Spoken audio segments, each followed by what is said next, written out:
தேவனுடைய பிள்ளைகளே, ஆண்டவரும் உலக ரட்சகருமாகிய இயேசு கிறிஸ்துவின் நாமத்தினாலே இருதயத்தின் ஆழத்திலிருந்து உங்களுக்கு நல்வாழ்த்துக்கள். சங்கீதங்களின் புஸ்தகம் 11வது வசனத்தை வாசித்து இந்த நாளுக்காக நாம் ஜெபிப்போம். ஜீவ மார்க்கத்தை எனக்கு தெரியப்படுத்துவீர், உம்முடைய சமூகத்தில் பரிபூரண ஆனந்தமும் உம்முடைய வலது பரிசத்தில் நித்திய பேரின்பமும் உண்டு. இந்த உலகம் தரும் சந்தோஷம் தற்காலிகமானது. ஆனால் தேவனுடைய சந்நிதி தரும் சந்தோஷம் நிலைத்திருக்கும். தேவன் இருக்கும் இடத்தில் பயம் இருப்பதில்லை, குழப்பம் இருப்பதில்லை. அங்கு ஜீவன் இருக்கும், சமாதானம் இருக்கும், வல்லமை இருக்கும்.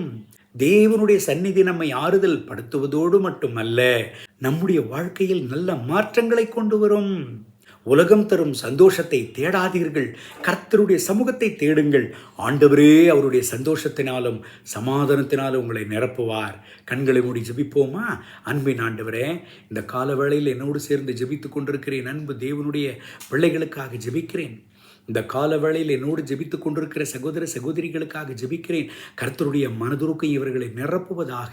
இரத்த கோட்டுக்குள்ள மூடி மறையும் உம்முடைய சந்தோஷம், உம்முடைய சமாதானம், உம்முடைய ஆறுதல் இவர்களை நிரப்புவதாக தகப்பனே.